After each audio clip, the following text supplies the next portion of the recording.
Tercera Escuela de Padres, Ciclo 4, Habilidades para la Vida, Colegio Luis López de Mesa, Departamento de Orientación Escolar. Es muy frecuente que como padres nos hagamos preguntas decisivas en relación con nuestros hijos. ¿Qué es lo que realmente se debe saber para la vida? ¿Y cuáles son los conocimientos que dan garantía de éxito en la vida? Cuando los niños están pequeños, las preocupaciones de los padres giran alrededor de la alimentación, de las enfermedades, que caminen, que hablen, en síntesis, que se desarrollen adecuadamente. Pero al llegar a la adolescencia, época en la que se empiezan a perfilar manifestaciones de independencia, de necesidad de tomar distancia de sus padres para lograr estructurar su identidad, y época en la cual es más clara la preferencia por el grupo de pares que por el grupo familiar, los padres creen que ya se les salieron de las manos. Con esta sensación aparecen también las preocupaciones por el consumo de sustancias psicoactivas, el comienzo de relaciones sexuales a temprana edad, la depresión e incluso el suicidio, entre muchas otras circunstancias que se asumen como de alto riesgo. Entonces, surge la pregunta, ¿qué hacer? Como respuesta a estas y otras inquietudes, surge una alternativa que se viene trabajando en los últimos años, que es la formación en habilidades para la vida, donde la familia desempeña un papel fundamental. ¿Pero qué son las habilidades para la vida? Son aquellas destrezas psicosociales que le facilitan a las personas afrontar efectivamente las exigencias y desafíos de la vida diaria, es decir, son destrezas psicosociales para aprender a vivir. En el caso de nuestros hijos adolescentes, la adquisición de estas destrezas les provee de herramientas específicas que les facilitan un comportamiento más positivo y saludable. Las habilidades para la vida son genéricas, es decir, que una misma habilidad tiene aplicación en diversas situaciones cotidianas y de riesgo psicosocial durante la niñez y la adolescencia. Por ejemplo, comunicarnos asertivamente, como el saber decir no, tienen una función fundamental en el manejo de la sexualidad, de las relaciones interpersonales y en la prevención del consumo de sustancias psicoactivas. ¿Pero cuáles son las habilidades para la vida? Según la Organización Mundial de la Salud, se pueden clasificar en 3 grandes grupos: habilidades sociales, habilidades cognitivas y habilidades para el control de emociones. Dentro de las habilidades sociales encontramos el autoconocimiento, que es ese conocimiento que tengo de mí mismo, de mis capacidades, mis destrezas, mis habilidades y demás características que hacen de mí una persona única. Empatía, esa capacidad que tengo yo de ponerme en los zapatos del otro. Comunicación asertiva es la capacidad que tengo para expresar asertivamente mis pensamientos y emociones y reconocerlas de los demás. Relaciones interpersonales son aquellas capacidades que me permiten relacionarme adecuadamente con diferentes personas, de diferentes edades e incluso de diferentes nacionalidades. Las habilidades cognitivas, por su parte, incluyen la toma de decisiones, que es esa capacidad que yo tengo de tomar decisiones de manera independiente, sin presión de terceros, pero teniendo en cuenta las consecuencias. Resolución de problemas es esa capacidad que yo tengo para buscar diversas soluciones a una situación que puede ser problemática o no, asumiendo igualmente las consecuencias que trae esa decisión. Pensamiento creativo y pensamiento crítico me permiten a mí analizar una situación y buscar de forma creativa nuevas alternativas más resilientes y más acertadas para resolver esa situación, y también tomar decisiones de manera objetiva. Habilidades para el control de emociones hacen referencia al manejo de las emociones y al manejo del estrés, es decir, al reconocimiento de mis emociones, de mis sentimientos y la forma como las expreso y cómo ellas me afectan a mí y afectan a otros. Y también el manejo del estrés, que me permite identificar cuáles situaciones me generan estrés y cómo las puedo afrontar de manera asertiva.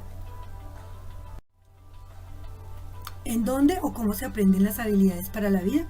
Son muchos los escenarios posibles en donde se pueden aprender y desarrollar habilidades para la vida.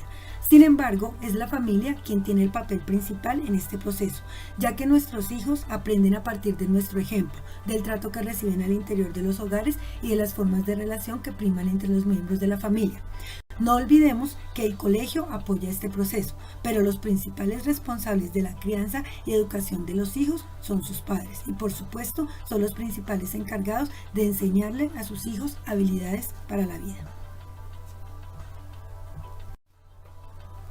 Por eso es tan importante la corresponsabilidad de los padres en todo este proceso. La participación de padres y madres en el entorno educativo se ve materializada en que nuestros hijos tengan una mayor autoestima, que mejoren su rendimiento escolar, que tengan mejores relaciones al interior de sus familias, que tengan una actitud más positiva los padres hacia la escuela y por supuesto que se reduzcan los riesgos psicosociales en nuestros niños, niñas y adolescentes.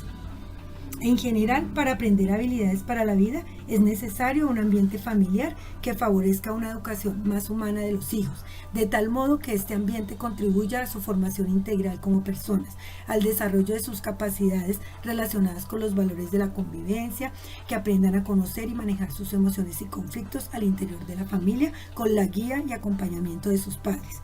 Un ambiente de familia donde aprendan el valor del respeto, a ponerse en los zapatos del otro, aprendan la importancia de fijarse propósitos significativos en su vida, de comprometerse, que aprendan a ser solidarios, a respetar las normas, un ambiente donde se formen hábitos, donde se cumpla con la palabra, donde se eduque desde y a partir del ejemplo. Este ambiente familiar les facilitará a nuestros hijos el desarrollo de habilidades para la vida que les permitan afrontar con éxito las exigencias y desafíos que trae el día a día, en su propia familia, en la escuela y a nivel comunitario.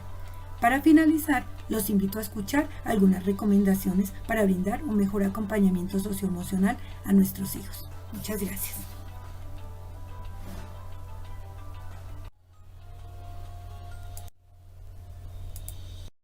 Buen día para todos y para todas. Mi nombre es Estefanía Gómez, soy referente del componente de acompañamiento socioemocional del proyecto En la Buena, que es el resultado de un convenio entre la Secretaría de Educación, la Universidad Nacional y el colegio, con el cual nos hemos propuesto el desarrollo de unos espacios de encuentro, un compartir también de nuestras emociones, nuestros pensamientos y nuestras experiencias en el último año y medio desde que la pandemia fue declarada. La idea es poder fortalecer los hábitos y las ideas asociadas a el cuidado, a la comunidad educativa como una comunidad de cuidado. Y con ello, pues también vengo hoy a compartirles unas ideas súper breves sobre las pautas de crianza y la disciplina positiva para el acompañamiento socioemocional de nuestros hijos y nuestras hijas. Entonces, bueno, empezar un poquito por algo que hace parte de nuestros encuentros presenciales y de nuestros encuentros en vivo, y es la mirada sin juicio. Y es cómo podemos comprender que una cosa es lo que pasa afuera, lo que dicen las personas, lo que hacen las personas, incluyendo a nuestros hijos e hijas, pero otra cosa es también cómo eso nos afecta o eso cómo nos hace sentir. Y en esa medida aprendemos también algo súper importante, que es hacernos cargo de nuestras propias emociones.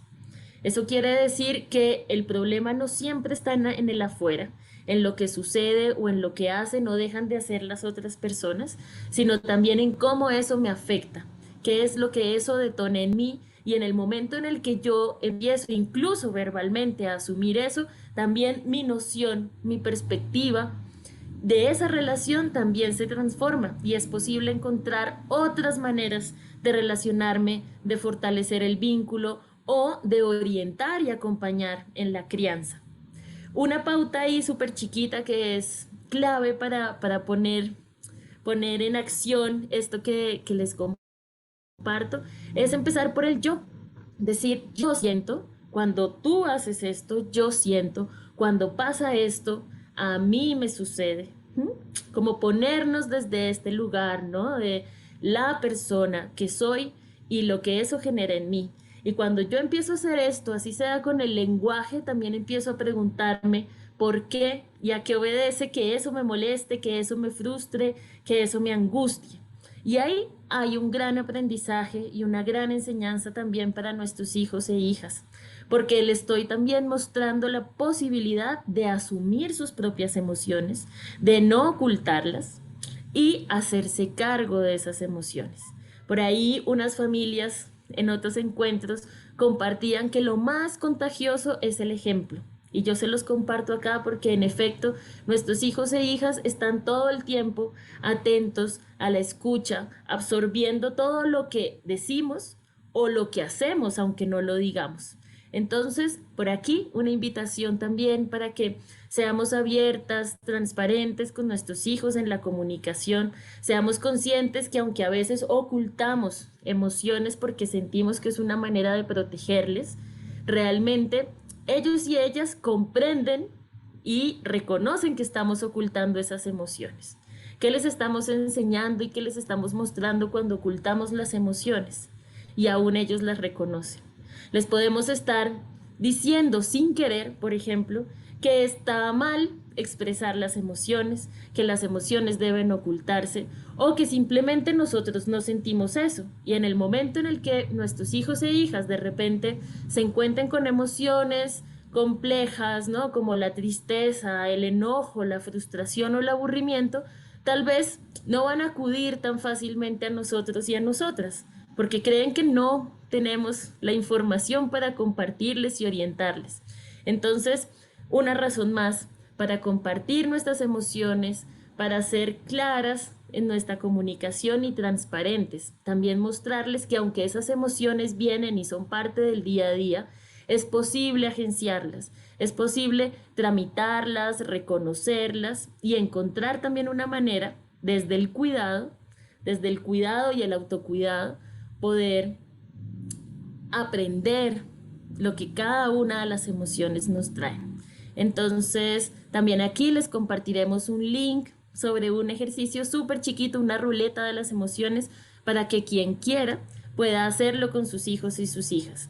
Rodar la ruleta y preguntarse qué emoción es, en qué parte del cuerpo se siente, cómo sabemos que las demás personas tienen esa emoción. Ese es el primer ejercicio, la primera invitación también. La segunda tiene que ver con algo que les voy a compartir aquí en pantalla.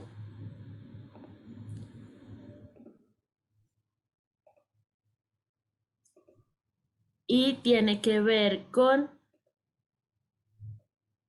el mito o la realidad. El mito o la realidad en las crianzas. ¿Qué hemos escuchado? Hemos escuchado tal vez afirmaciones como, a mí me dieron rejo y míreme, yo no estoy traumatizado. ¿Qué significa no estar traumatizado? ¿Qué significa que haya recibido castigo físico y que aparentemente sea una persona funcional? ¿Mm? Muchas veces pensamos que por no tener una dificultad socioemocional, psicológica, psiquiátrica, no tenemos traumas en nuestra vida. Pero si miramos un poquito más allá en la manera como agenciamos nuestras relaciones, tal vez, la manera como agenciamos nuestros vacíos, tal vez encontramos que podríamos hacerlo distinto, que pudieron nuestros padres también haberlo hecho distinto y que aunque no tenían la información, nosotros sí la tenemos y sí tenemos la posibilidad de transformar esas relaciones. Es que, otra afirmación, es que los chinos de hoy en día se delican por todo. Se delican por todo o hoy en día tal vez se sienten con la libertad de expresar algo que nosotros cuando éramos niños y niñas no sentíamos. Entonces podemos allí también empezar a reconocer que el mundo en el que fuimos criados ya no existe y que no podemos solo implementar lo que hicieron con nosotros, las condiciones sociales, el sistema de comunicación, el sistema social y cultural que viven nuestros hijos no es el mismo que nosotros vivenciamos en nuestras infancias. Entonces, aquí una invitación para que nos arriesguemos, para que seamos creativos, hagamos posible también la siembra de preguntas y de nuevas posibilidades también para relacionarnos con nuestros hijos e hijas. Y aquí el último ejercicio que les quiero compartir hoy. Eh, es muy simple, puedes hacerlo en tu casa, puedes hacerlo con tus hijos, puedes hacerlo en tu imaginación también, si para ti esa es la posibilidad. Y puedes hacerlo cuantas veces quieras con tus hijos, con cada uno de tus hijos si tienes más de uno. La idea básicamente es tomar una hoja, tomar un lápiz, dibujar a tu hijo, ponerle el nombre, la edad, de repente para que también puedas hacerle seguimiento. Y lo que va a suceder es que hay una serie de preguntas en diferentes partes del cuerpo Y la idea es que tú respondas, que saques una flechita de cada una de esas partes y respondas cada una de esas preguntas. Aquí vamos a ver las diferentes preguntas que hay. Desde la cabeza puedes preguntarte cuáles son las metas o los sueños de tus hijos, de tu hijo, qué te ha dicho, qué te ha compartido. En los ojos, escribe cómo se ve, cómo te ve tu hijo, cuál es su color favorito. Desde las orejas, cómo te suele escuchar, cuál es la voz que suele escuchar de ti, cuál es su sonido o música favorita también. De la nariz, cuál es su olor favorito. De repente está asociado también a un alimento, a un momento en familia. De las manos puedes identificar con quién le gusta compartir, qué es lo que más le gusta hacer. De la boca, cómo le gusta que le hablen, cómo se comunica contigo y empiezan a ver también relaciones entre cómo te escucha y cómo se comunica. Y aquí recordamos esta premisa del ejemplo como lo más contagioso, del corazón. ¿Qué sentimiento tienes en su corazón? ¿Cómo sabe él o ella que le amas? ¿Cómo sabe tu hijo que le amas? Del estómago, del centro. ¿Cuál es el mayor temor en la vida de tu hijo? De las piernas, lo que lo hace seguir adelante. Y de los pies, lo que lo sostiene. ¿Cuál sientes que es el soporte emocional de tu hijo? Aquí una invitación muy, muy rápida a que de repente hagas este dibujo, incluso puedes sumarle preguntas a diferentes partes del cuerpo y así también puedes generar un espacio de encuentro con tu hijo o puedes también generar un espacio de reflexión sobre tu relación, sobre tu vínculo emocional con tu hijo y a partir de estas preguntas incluso puede generarse como ese espacio de diálogo, ese espacio de conversación donde cada quien también se sienta desde la mirada sin juicio, como empezábamos este pequeño espacio que estamos compartiendo, también podemos cerrar pensando que es posible fortalecer el vínculo desde la palabra, desde el cariño, desde la escucha, desde la transparencia en nuestras emociones, en la expresión de nuestras emociones. Entonces, hasta aquí la invitación. Espero que, que este momentito que haya compartido haya dejado una invitación, haya sembrado preguntas que seguramente podremos conversar en otro momento y agradecerle también al colegio por este espacio, por esta posibilidad también de compartir y de agenciar caminos también desde el amor y el cuidado para fortalecer la comunidad educativa como una comunidad también de cuidado. Muchas gracias. Hasta luego.